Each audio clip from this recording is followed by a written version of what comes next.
You don't have to say what you did. I already know. I found out from him. Girl, it's just the same. I don't know the rest of the words. Don't it make you sad about me? You told me you love me. Why did you leave me all alone? All alone. I don't know the words, but it's Cry Me a River. All right, so anyway, that is the name of today's. I feel like I need to play the real song right now because I forgot about it. Okay, but that is the name of today's episode. Episode 6 is called Cry Me a River.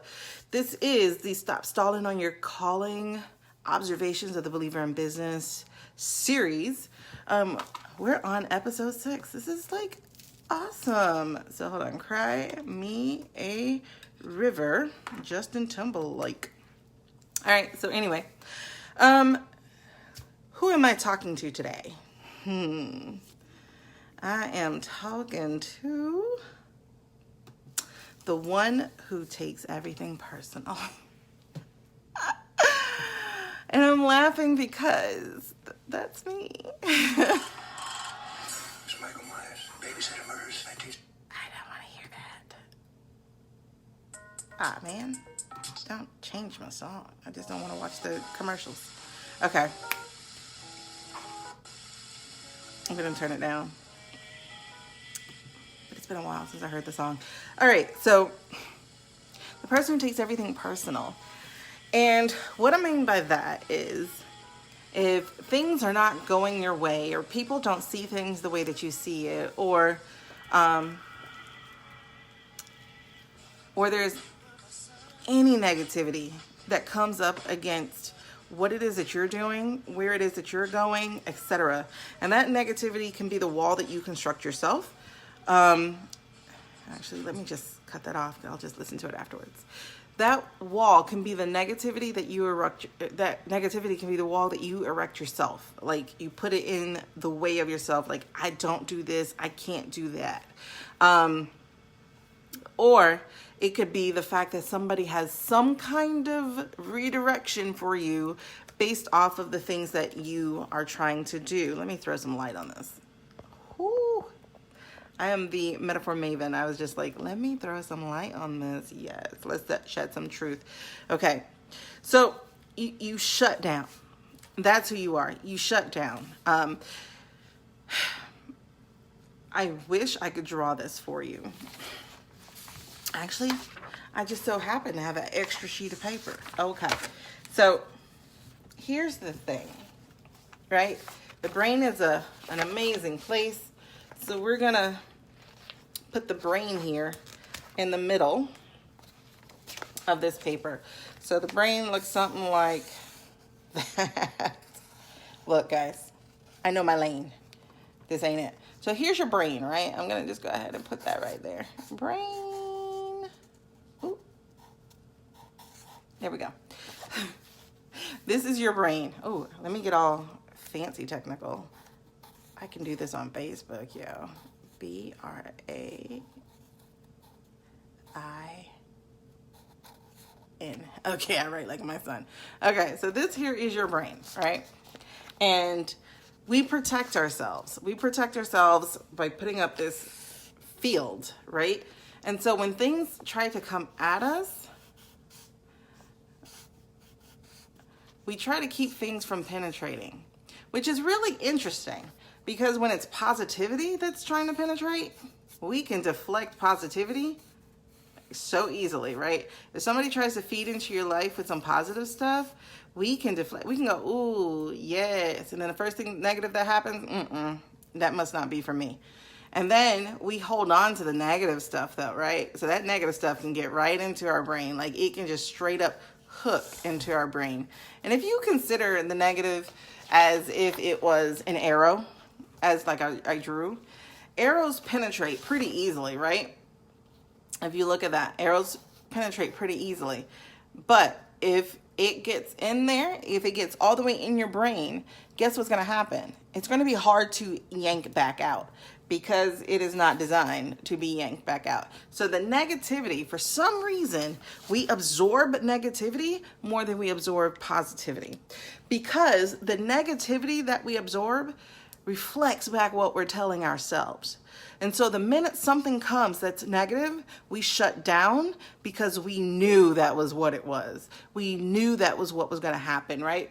It's kind of like when something bad happens in your life and you go, see, I take one step forward and 2 steps back, because you already knew that was going to happen. So it fit exactly what it is that you said was going to happen.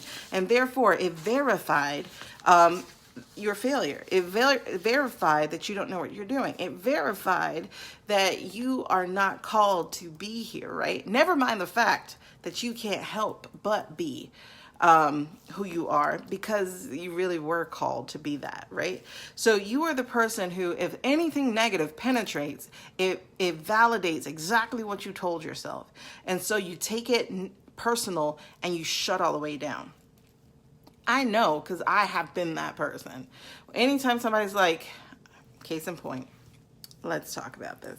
So I'm doing a cruise, a walk-in authority cruise and retreat on the water, right? In 2019. It was supposed to take place in February, but that was just too fast, right? And so I was putting out a call at the time for speakers. I was like, because it's just me. I'm not a corporation. I don't have corporate dollars backing me. So it was put out as an experience, guys. So here's the thing. You can take yourself on a vacation, and just for an hour out of your vacation, you can come and speak to a room full of people about your particular subject, your particular topic, as it pertains to them being authors. That is honestly a pretty great idea. Actually, it's honestly a pretty great experience, right? Because you still get to have your travel, you still get to do all these things, and you got to reach somebody that you wouldn't normally have reached, because you get different audience than you normally would reach, correct? And then you get a vacation, you can bring your family on the vacation. So it just seemed like it was so good, right? And then I had somebody tell me, well, what speaker would want to come and speak for free? And she shut me down. I went into, see, I told you, nobody's going to want to do this. She validated that little negative that was sitting inside of my thoughts about this cruise. The minute she said, what professional speaker would want to speak for free? Now, mind you, it's just an hour on a trip that you can do for your own vacation. But because she did that, she shut me down, and I had to go seek conversation from my coach. Like, did I respond correctly? Does this make sense? Do people do this? And my coach told me, because she puts on conferences and she's participated in conferences, and she's a pretty well-known speaker. I mean, if you Google her, you'll find that she's been in different magazines, including Forbes. And she's the one who told me that, yes, people actually pay for opportunities to speak versus just speaking, right? Hey, Pietra. And so when I shut down, I at least was smart enough to go seek out some opinions from people who know. Okay, I wasn't actually looking for a professional speaker. I was looking for a person who is an influencer in their type of field, who would like the opportunity to, one, come and have this great vacation. I mean, we're traveling to some pretty dope places. We're going to Cozumel, we're going to Jamaica, Falmouth, Jamaica. We're going to Labadee, Haiti, and we're going to, there's a fourth, I can't remember.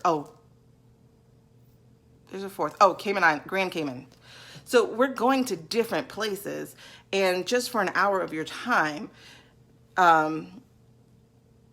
you would get a chance to speak. It would be recorded. It will be something that you could have on your reel, etc. And so because that one person shut me down with, who would want to do that for free? And I'm like, honestly, it's not really for free. It's just an hour of your time. Versus me having you come to something by yourself and, paying all this money to stay in a hotel, to stay in to travel, to do all these different things. This was a full experience that you could have with your family, and all you would have to do is leave them for an hour. Like, to me, it just seemed like a no-brainer. I would do it. Like, that sounds like super awesome, you know? But that one person validated that niggling thought, that negative that sat on my shoulders when I was putting this together. And so when I'm talking about the person who runs and takes everything personal, I'm not just talking about people outside of me. I am talking about myself too, and it's something that I have to work on. Another example of this is I'm also a screenwriter, and so I wrote this screenplay, and I was pretty proud of finishing the screenplay. And then I submitted it to a festival, and I happened to know the people who were running the festival. And when I got their feedback, it was like, this is unoriginal. I recognize these characters and all of that. And I will tell you again, it shut me down. I didn't touch my screenplay for 2 months because I was like, that's it. I'm over it. I'm done with it. I don't want to do it. You know, like, they expect me to be perfect just because I have the techniques down. Like, I'm a pretty darn good writer, you know, but I'm working on my imagination sort of thing. And so I allowed that to shut me down and to keep me from writing. And I didn't write my screenplay for 2 months. Instead, I wrote a book because I was like, that's easy. I know how to write books. Instead, I wrote a book. And so I understand what it's like to just take the negative, but one of the things that I'm trying to help people and myself do more than that, more often, more consistently, is when you receive those negatives, look for the constructive within it, right? And so, for instance, when the person said, what professional speaker would want to, you know, one of the people that I was planning this with, they were like, well, we're not going for professional speakers. We're not going for people who make $25,000 to speak. We're not going for those people. We're going for the ones who want the opportunity, and who would look for the social proofing, and basically people on the up and coming just like we are. And so to give opportunities for that. And once I saw that constructive within it, I was like, okay, girl, you are shut down. You are shut down, not me, because that's not what I'm going for. And the same thing with my writing, you know, when I realized that somebody was looking for perfection that I have not yet obtained because I am still fairly new at the game, I had to go, you know, but I don't want this perfect. I just want it done, you know? And so when I look for the constructive and I get it, she was right. Like, so, because a lot of this seems to be a bit of regurgitation. So I get to go back into it and see how I can flex it and be more creative and etc. But when somebody tells me I don't really want a real person, nobody really wants to see real people, well, that's when I'm like, okay, see, no. And case in point, Nappily Ever After was extremely exaggerated. You know, like, for somebody to get upset at a guy who bought her earrings and a puppy after just 2 years of relationship and all of a sudden be like, you don't want me. I was like, what the heck is this? Like, I honestly didn't enjoy it because it just seemed too far-fetched, too over the top, too much, and yet not enough. And so, what I had to realize is I have my own style. And that is something too to look at for yourself, is realize who you are and what makes you different. And just because somebody has some of the same platform as you, like maybe they, in my case, they also teach book writing, or maybe they are also into teaching people about content strategy, or maybe they're also a life coach or a business coach. But here's the thing, they don't have your voice nor your experiences. And so what you might want to do is revisit that, is look through and find your own voice in your own experiences. And the way to do that is to actually look back. People tell you don't look back. I'm telling you, you do, for research purposes. You have to check your own resume. You have to realize what a badass you've been, because a lot of people who go through the lives we've had, they either quit or they stay huddled up in a fetal position, not moving, or they accept life. And if you are in such a space where you're not accepting of life, like this is not life, this is not enough, that means you do have some place to go. That does not mean it's not for you. What it means is you need to find you.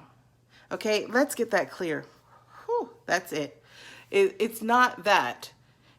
Entrepreneurship is not for you. That's not what it is. Because if you're trying to get in a different space, if you're feeling this tug and this pull to be in a different space, not because you're looking at everybody else in this entrepreneurship train, but because you know that you have somewhere else to go, you have something else to do, you have some better way to do it, then it is for you. You just need to find you. And that means find your voice. And the way you find your voice is look back. See who you have always been. Then look now. See who you are right now. Then look forward and see where you're going then. Now, I will give you a caveat to that. You're not going to be able to see into the future, okay? Understand that. But you do have a desired goal to get to. Now, is it big enough? More than likely, no. Because we cannot dream as big as the person who's created us. I mean, like, could you have imagined this? Could you have come up with human beings and everything that entails? Probably not. So we're not as big a dreamer as the dreamer who's big, you know? I am going to bed very, very soon, Shanita, right after this. I told you before 11, so it's actually working so far. And so here's the thing. We can't be a person who just responds to everything negative. We can't shut down with everything negative. I will tell you, when somebody is feeding negative to you and your soul is rejecting it, keep rejecting it. Keep rejecting it. But then seek out who you are, okay? Like, I've had people pushing things off on me that just did not fit well and did not sit well. And I had to examine that on my own, okay? Like, why doesn't it fit? How come I don't accept that? Why am I rejecting that? Because your truth is in there somewhere. And that is for you to figure out, yes. But the only way to figure it out, I'm going to tell you, honestly, to me, is to write it out. It's to write out who you are, to start having a conversation, like to pour it out on your paper. And so just so that you could do it with a little bit more structure and a little guide, I'm giving a sneak peek right now into my Power Story week of my Walk in Authority program. My Walk in Authority program is a $2,000 program, okay? It's $19.97, but the sneak peek is just $5. So if you go to bit.ly/5sneakpeek, capital S, capital P, I walk you through looking back, looking now, and looking forward. But more than that, I also have homework inside of my group that when you post, I respond to you and I help you dig a little deeper. I was going to sing, but I ain't gonna sing. You got to dig a little deeper. Okay, anyway, so I gave you a little bit. All right, so you guys want to do that. You don't want to miss this. I'm giving it just for $5. And I'm going to tell you, just because I put a very, very low price on it does not mean it's not valuable. The people who have gone through it and the people who have completed it, they're finding value. And it helps you find your voice. And like I said, this is a pretty much a no judgment zone. I do respond. I do ask you questions. I go pretty Socratically because I want you to discover it on your own, who you are and what your message is. And so you can get on in my Power Story week and try it out for the week and see if you like it. And we can go a little further. We can go a little further. And if you decide you want to go with it, then good. I'll see you on October 15th when we actually kick off the full program. Otherwise, you get to enjoy this week and really find your power story. If you need me, guys, you know where to find me. I'm Shaniqua C of Shaniqua C TV. You can find me at shaniquacannon.tv. I'll see you guys later. Peace.